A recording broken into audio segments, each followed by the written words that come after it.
I had run created a chain of successful physiotherapy, acupuncture clinics, a holistic wellness center, and then business disruption hit in 2000. And the story I want to tell you starts at a bus stop. I had gone from owning houses, cars, businesses, to completely broke. It took about 9 months to go from wealthy to $300,000 in debt. And I didn't just lose my money, I lost my self-esteem, I lost my dream, I lost my relationships because I pushed everybody away. I was living in a backpackers hostel in King's Cross in Sydney, which at that time was not a pleasant place. And I sold my Range Rover to pay for debt, and I am standing at a bus stop, and it starts to rain, and I don't have an umbrella. Do you think my mood improved? It did not. After a long wait for a bus, eventually one rocks up, and I step on the bus, and I'm greeted with, "Isn't it a great day?" And my internal dialogue is listing all the ways it is not a great day for me. And there's that side of me that wanted to inform the bus driver why it is not a great day for me. But there was something about his authenticity, his genuineness, that stopped me in my tracks. I sat on the seat and I looked around. And I don't know whether you've caught public transport lately. I caught a National Express bus from Heathrow to Birmingham yesterday. But on public transport, people don't generally chat, do they? They've got their pods in, their reading books or iPhones or whatever. But on this bus, people are smiling and chatting.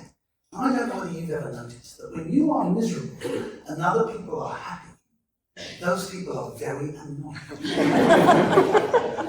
So I'm noticing this, and I am a student of human behavior. My first degree is physiotherapy, and physiotherapy gives you a great gift. It gives you the gift of observation. And I'm looking around and I'm like, there's something different about this bus. And as everybody got on the bus, they were greeted with, "Isn't it a great day?"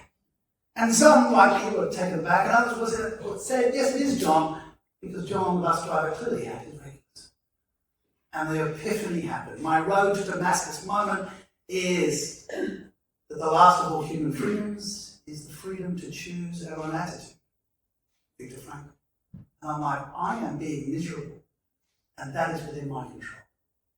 And this bus driver had no autonomy. He didn't choose his route or his timetable. He was making a difference. He was making an impact. He was the change maker.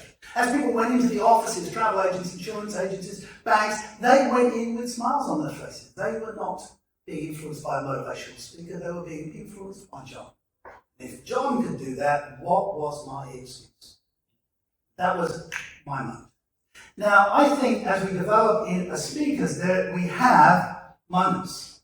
We have moments that give us a message or a mission that puts us out to share that mission and that message in some form of model or methodology. And see if you can pick up some of those ends in my speech today. Pay attention, I won't illuminate all of them.